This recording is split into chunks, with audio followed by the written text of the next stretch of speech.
Okay, good morning. Thanks so much once again for joining us here at the Network Breakfast. I appreciate you stopping by. Hopefully you could stay to the end. We're going to talk about things that could be useful to you. But before we do that, everybody's going to say good morning and tell as much as they like or as little as they like to let you know who all these faces are, and you'll be able to hear the voice while you're seeing the face. So we're going to start by, we're going to say good morning. And all of these people are my favorites, even though I say, well, here's my favorite. I love all these people to death. And here we're going to start with Scott Morrison. He's going to tell you what he's going to tell you. Good morning, Scott. Good morning, everybody. My name is Scott Morrison. My company is Discovery Photo. I am a full-time, full-service photographer and have been now for 31 years. I can't believe it. We do everything from legal, corporate, industrial, architectural photography, do a lot of business headshots, executive portraits, modeling portfolios, and headshots for actors here locally. I'm also very active within the film industry here. Last night went to a mixer. This is the first mixer we've gone to in 2 years. Got to see all my friends and got hopefully some good connections, so we can get some future films on the way. My name is Scott Morrison, company's Discovery Photo, when image counts. Great. Thank you, Scott. Thanks for cluing us in on what's happening with your movie career. That stuff is always exciting to hear about. We're going to say good morning next to Jeff Hexter, and he's going to tell you what's going on and what's in that toolbox, that red toolbox behind him. And the red toolbox behind me are computer components and for troubleshooting computers. So mystery solved. Yeah, that's not a big deal. But, sometimes people just need to find a new tool for the problem they've got. I'm Jeff Hexter with Always Keep Computing. I work with professionals working from their homes who suffer from the problems that professionals working from their homes have with their technology. So the Wifty Wi-Fi, the printers aren't printing, and last week was a lot of printers that weren't printing. Just a note for you people, if you are connecting a printer by USB to your computer, please make sure that the printer side of the cable is actually connected to the USB port. I can't remotely troubleshoot that if it's plugged into the phone port or the Ethernet port. It needs to be into the USB port. And there's only so many things I can do remotely. That I can't move a wire for you. Every Wednesday, I grab a table at Jack's Deli at Cedar and Green, and I answer computer questions for free for whoever joins me for breakfast. You're all welcome to join me.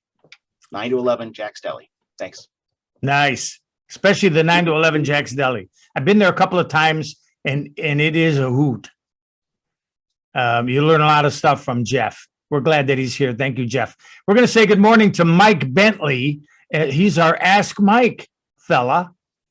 Good morning, Mike. I do have to say that Tom Basie is my absolute favorite host in the morning. Absolutely the best. And I am Mike Bentley from the Brooks and Stafford Company, and we are an insurance brokerage and agency located in downtown Cleveland. However, our reach is to 38 states. We have clients in 38 states, and my area of experience is in the health insurance and benefit field. Whether you're a small business, large business, non-for-profit, whether you're an individual transitioning and retiring, waiting to get on Medicare or ready to get on Medicare, or you're ready to travel abroad and you need travel health insurance, there's one source for you, and that is to Ask Mike at the Brooks and Stafford Company. Thank you. Thank you, Mike. I appreciate it. Thanks for being here, and we're going to ask Mike stuff after we're done with our little presentation. We're going to say good morning at this point to Shalom Plotkin. He has things to do and places to go, so we're going to get him in to make sure that he could say good morning to all of you out there. It's important. Good morning, Shalom. Good morning, Tom. I'm the owner of Right at Home, Cleveland East, and we help our clients to stay safe in their homes, wherever they call home. Some things that are changing for us right now is we expanded our Beechwood office to make more room for training. I'm looking right now for a hospital bed and a Hoyer lift. These are two pieces of home equipment that we sometimes use. And this way, my nurses can practice doing what we call transfers, helping people like to go from like, the bedside commode onto the wheelchair, something like that. Let's see. We had a couple of managers interview yesterday. I think we're going to offer them both positions this week. So we're definitely growing a little bit. Best way to help me would be if you know of more people who just have lots of care and love in their heart and, some experience with dementia, because I have a waiting list right now and I don't like to do that. I much rather just help people right away. So we're staying quite busy. Anyway, that's kind of what's new for us. Something in the community that I noticed was, and it hasn't happened for a couple of years, but right before the pandemic, we were supposed to help a group of social workers have their regional convention. And so it's been rescheduled now for this coming September at the Doubletree and downtown. And so I'm glad that things are starting to, open back up a little bit, and hopefully we can, host they're called geriatric planners or, aging life care specialists, but hopefully we can, show them a good time with our city and, maybe help them learn more about our industry and about each other. So things are happening. They're picking up a little bit right now. Great. Okay, Shalom, thanks so much. I appreciate you being here. Thank you. And now we're going to at least say good morning to Trina. We're so happy she's here. Good morning, everyone. Yes, I am one of those retiring and transition people, but Mike has already helped me with my Medicare and everything else. So I just come because I enjoy being with the guys. I just love them all, and I enjoy spending Tuesday mornings with them. Excellent. And the feeling is mutual from all of us to all of you. Thank you, Trina. Now we're going to say good morning to Ray Antonelli. We're so happy to see him today. He has his camera on. Normally we hear him and he shows a handsome picture of himself, but now he's live and in person. Good morning, Ray. We're glad to see you. Good morning, everyone. I happen to be a credit expert, so if you have any credit questions, you should contact me, and I'd be happy to answer them for you. But today we're going to talk about reverse mortgages for seniors, which is a very special kind of mortgage. It only applies to seniors that are 62 years of age or older. And think of a reverse mortgage as a certificate of deposit, a CD. When you go to the bank or an insurance company and you give them a sum of money, they give you a certificate. And then when that CD matures in 3 months, 6 months, 5 years, 10 years, whatever, you go back to the bank or the insurance company and they give you all the cash back. Plus, they give you all the accrued interest. And that's exactly the way a reverse mortgage works. When you take out a reverse mortgage, the bank gives you the CD and in the form of a mortgage, and then no payments are required. You can make a payment, but they're not required until you decide to move out of the house or you pass, and at which point the mortgage gets paid off and the CD gets cashed in, if you will, okay? So that's how a reverse mortgage works. Other than that, it's just a mortgage. So when the time comes for the mortgage to be paid off, let's say you want to move to Florida to get away from Cleveland winters, or you do pass, then your heirs sell the house, since that's typically the biggest item in the estate for most people. And whatever is left over, whatever cash is left over, goes to the heirs, or you take it with you to Florida if you decide to move to Florida and sell the house. Okay, so that's the way a reverse mortgage works. And if anyone would like to contact me, my number is 216-337-7520, and I answer my phone till 9 p.m. every day for my clients. Tom, take it away.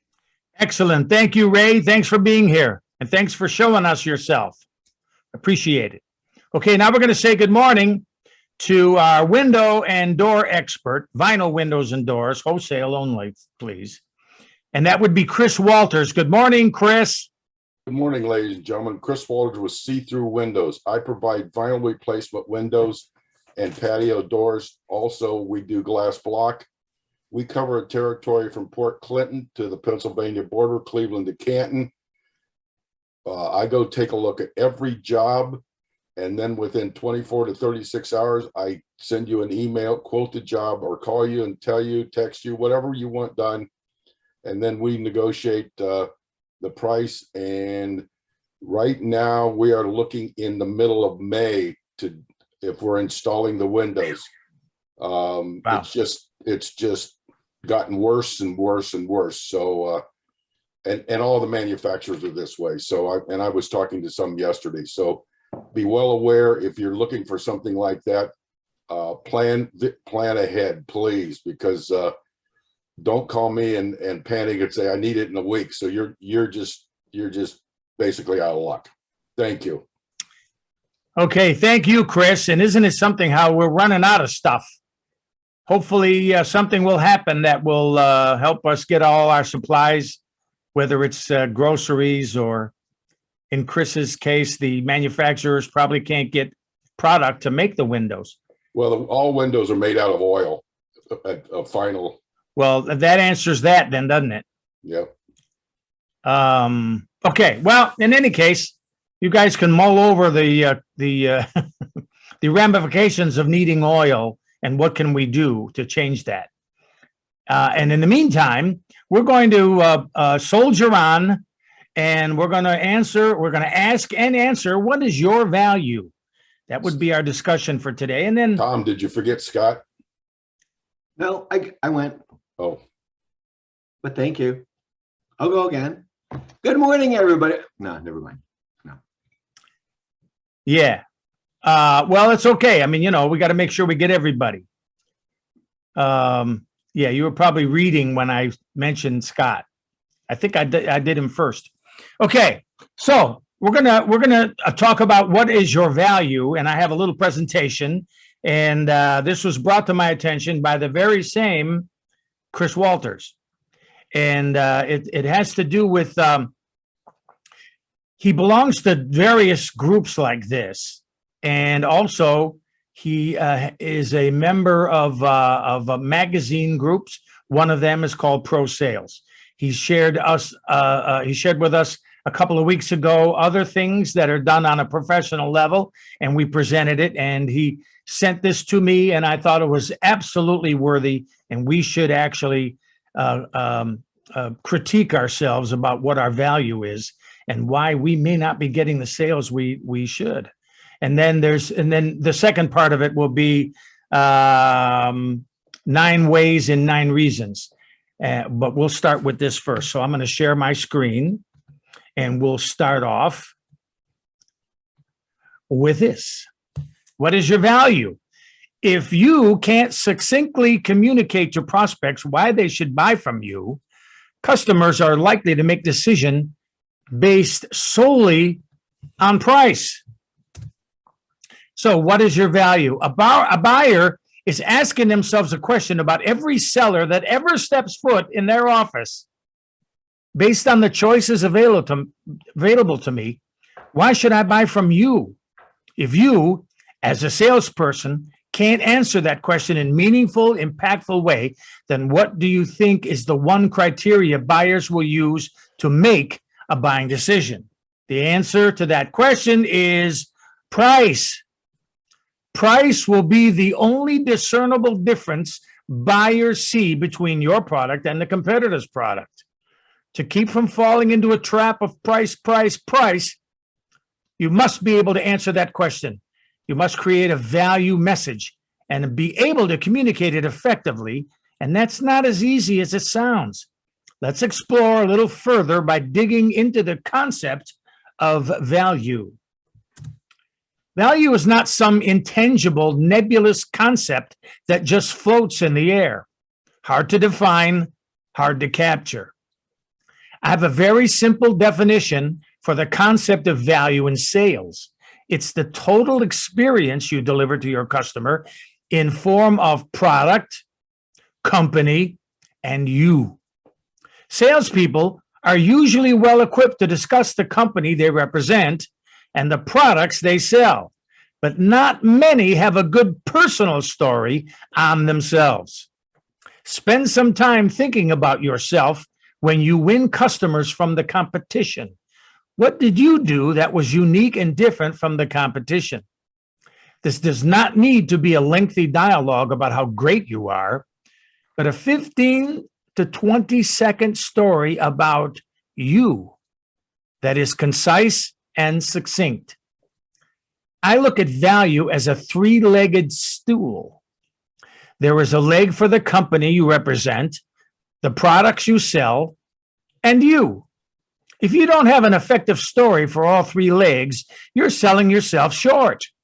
There is value to define and communicate that you're just leaving on the sidelines.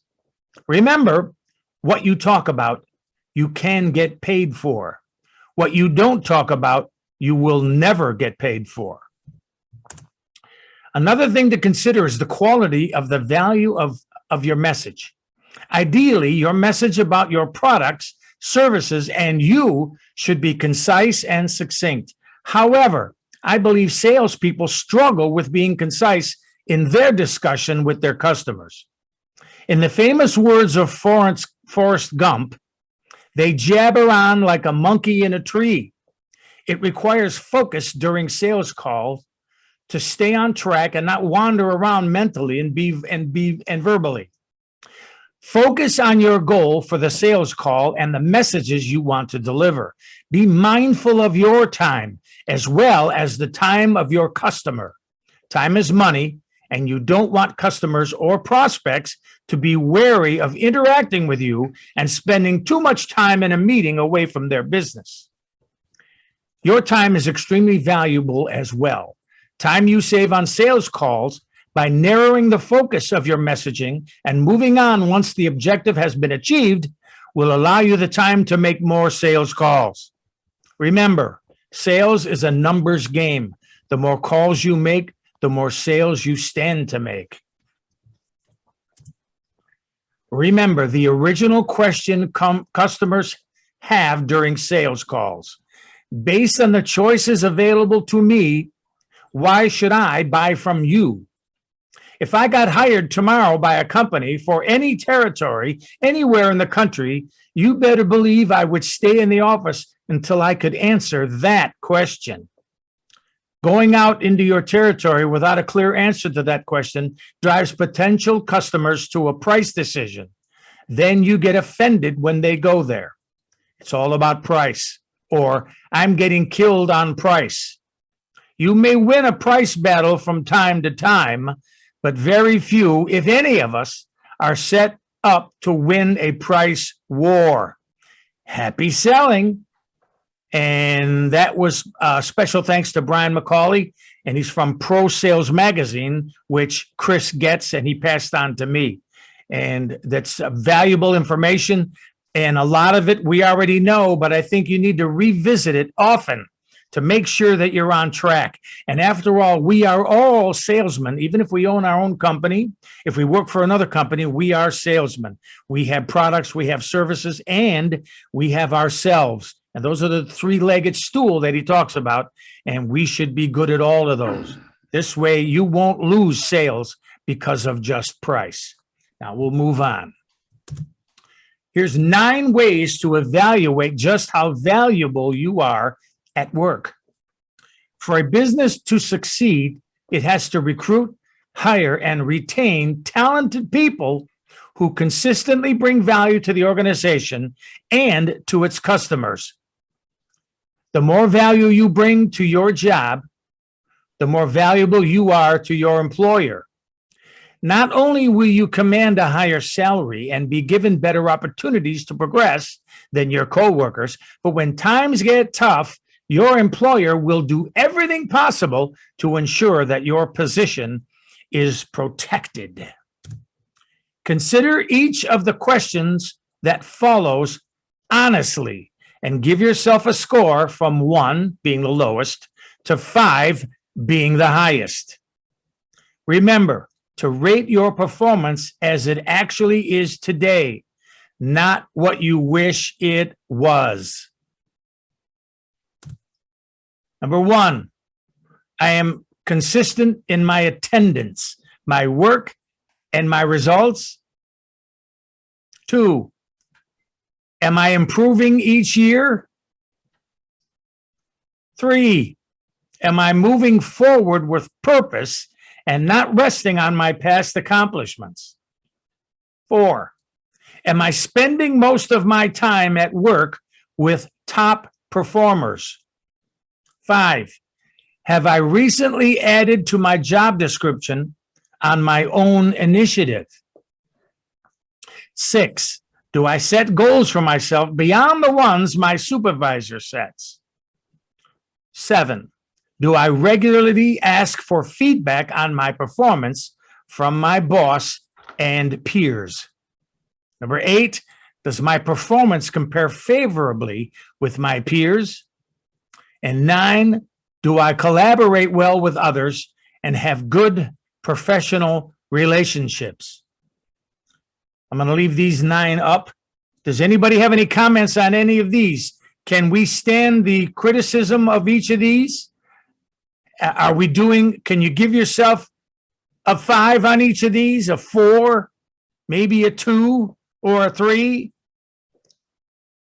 These are something to consider, these 9 areas. I'm going to move on and we're going to say, now add up your score. How did you do? The lowest possible score is a 9 and the highest is 45. The closer your score is to 45, the more valuable you are to your organization. Do you see gaps in your performance? Certain questions where you scored lower than the others. If so, you can use these results to create a roadmap for improvement.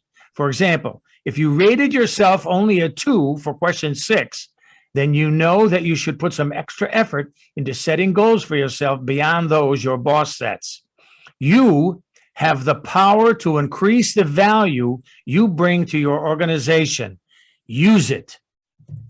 Just a reminder, am I consistent in my attendance, my work, and my results? Am I improving each year? Am I moving forward with purpose and not resting on my past accomplishments? Am I spending most of my time at work with top performers? Have I recently added to my job description on my own initiative? Do I set goals for myself beyond the ones my supervisor sets? Do I regularly ask for feedback on my performance from my boss and my peers? Does my performance compare favorably with my peers? And finally, do I collaborate well with others and have good professional relationships? Now we could put our score, and there you have it. If you guys can answer those, I know I wasn't a 5 on all of those. I probably was a 2 on most of them. But at this point, we're going to say, what is your value, and 9 ways to evaluate just how valuable you are. And I'm going to thank you for your kind attention. I'd like to hear from you, those locally here. If you're thinking that, are you still on the treadmill of being as good as you can be? There's some that we can say that, for example, Scott, if his performance is not what it used to be, it will show soon. He has to maintain his equipment, maintain his ability to be in the right place, to take the right picture. He's constantly has to improve himself, not just every year, but every event he covers. And when he's asked to take photographs, they want meaningful photographs. When I see that Ray Antonelli, what he brings to what he knows about, and he shares his knowledge with the different things that he knows about, I know that he's advancing himself. We've had. On the other hand, I constantly learn new things every day, in spite of the fact that I'm 71, and or actually, I will be 71 in July. Pardon me. In any case, But who's counting? I probably failed miserably at some of those points as well, but you constantly strive to get better. That's the secret. You never, ever give up. You always strive to get better. Yes. I mean, I still go to seminars and things like that to learn about lighting, new techniques and things that are, people are looking for. So every year I I haven't in the past 2 years, but before that, every year I did at least 1 or 2 various seminars or meetings, take a class in lighting or something different, just to keep up with, gosh, this is what everybody else is doing. Maybe I should, take a little bit of time and look into this also. Yeah. Just because I've been doing it for 31 years doesn't mean I know everything. So. Yeah. And being an IT guy, I have to reinvent myself almost every day. And if anybody here, like, for example, Jeff shows me almost every weekly he asked me if I ever heard of this or this or this. And most of the time I have to say no. And he's just up on everything. And it's tough to keep up, but when it has to do with like Windows 10, Windows 11, I have to know things because people are going to ask me. If they're not fortunate to know Jeff, they're going to have to ask me, and I'll have to know. And fortunately, I do know things about Excel and Word and Photoshop and things like that. I can help most people with, but I have to keep on my toes every day because inevitably someone's going to ask me something about IT. And most of the time I can say, yes, I've heard of that. Yes, I can help you with that.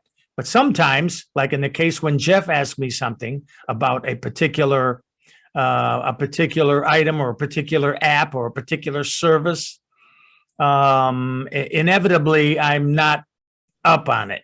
So he's helped me immensely in the past 2, 3, 4 years, 5 years since we began meeting at when Jeff joined our group, and we were still at Corky and Lenny's. So as far as the IT part of it goes, Jeff has kept me on my toes in yeoman style. So, and I'm thinking that as it pertains, I'm trying to zero in on each of you, and I'm thinking how Chris would have to evaluate his worth. I think the main thing Jeff has is he cares, which is huge. He cares about his customers. He cares about the people that work with him and for him. And that is what keeps him successful, I think. And it keeps him right in the middle of everything.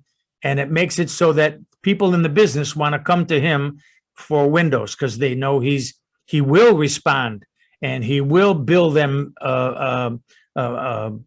rationally and reasonably and things like that. And I think that's how Chris can keep his value up, by just caring, because he deals mostly in a product, but also a service, and he's good at it. He's real good at it. And when you see Mike Bentley, I wish that he would speak up a little bit about his company that he's with and how he's created his value to that company. And they've rewarded him by putting him in a position to take care of a lot of people. When he says how many people are on the list that he cares about, it's jaw-dropping. And that's did Mike leave us? Is he busy with? Oh. No, I just got back. I had a work-related issue I had to attend to, and I just got back. Did you hear any of what I said? I heard the first part of the presentation, and that is it. Okay. Well, I wanted to relate. So, but that's the value. That's the value of this being on YouTube for everyone that is watching. Yes. That I can go back and play, and in the past, there have been other videos that I've gone back. Matter of fact, a couple of weeks ago, I contacted Tom and I said, hey, you need to get one of our last presentations up on YouTube because I need to see it and share it with someone. Yeah. So. And I certainly, I just sent it right up. It was out of order, but it's fine, because when anybody needs any of the things we do, I make it available when I can.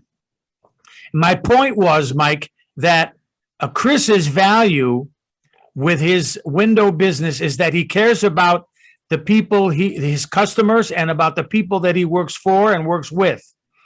And that is what keeps his value up. And then it reminded me that your value to the company, they've rewarded you by putting you in charge of the lion's share of the Social Security and Medicare people.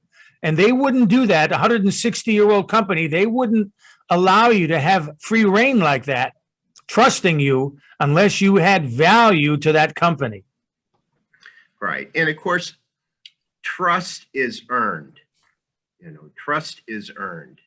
When I first came to the Brooks and Stafford Company, now over 25 years ago, I had to work hard, establish partnerships, and then most of all, be a person of integrity. And when you're a person of integrity, that gets recognized in due time, and then trust is placed in you, in your work. And the same thing can be true with establishing relationships with customers, that people sell the same products at reasonably the same prices. Why are they working with you? Because they trust you. And trust is something that can't be instant. Maybe you have a gut feeling you like someone, but trust is earned. And that's enough I'll say about that, and others can pipe in. Yeah, I think, right. Your relationship with your company, even if it's your company, the trust factor, that I don't think that particular word was mentioned in any of this, but I think it's huge as far as having value. 9 ways to evaluate just how valuable you are at work. If the company trusts you, look how valuable that is. Or the beginning of the presentation, what is your value? The trust factor is huge. When somebody allows you to manipulate their company or take care of things that they don't have to walk you through it, you just do what's right by that company. And that shows such trust and value that you've added to their company. It's amazing. And a lot of times, just speaking of the insurance industry in general, so let's say you wanted to get a life insurance quote, or you wanted to get quotes for your home and auto, and our company represents a whole lot of carriers. A lot of agents will put together a spreadsheet, and they'll show you 4 or 5 different companies and compare them on a ledger and sort of give that to you, showing all the companies that you represent. My approach is I want my client to be able to trust me, where I can just go to them and say, here's your best option, rather than confuse them and give them all kinds of different charts and graphs and comparisons. If they trust me, I'm going to select for them or recommend for them the best 1 or 2 options to meet their needs. That's trust. yeah, Because when I'll go into a competitive situation, let's say a business that has another broker for group health insurance, and they have their benefits, and I will ask them if they mind sharing with me their current plan design and rates. I just had one last week. The business owner in Pepper Pike sent me a spreadsheet showing their plan, the renewal rates, and some other comparisons on a spreadsheet. For me, when I go into that situation, I'm not going to spreadsheet. I'm going to select for them what I think is going to be their best option. And if they trust me, signed, sealed, and delivered, the deal is done. So it comes down to trust. I agree Their with time Tom. is valuable. I agree Their with time Tom. is valuable. My time is valuable. I'm going to tell them what I think is the best option. That's It's what- interesting. Chris has popped up here, and Chris and his wife are clients of mine, full disclosure.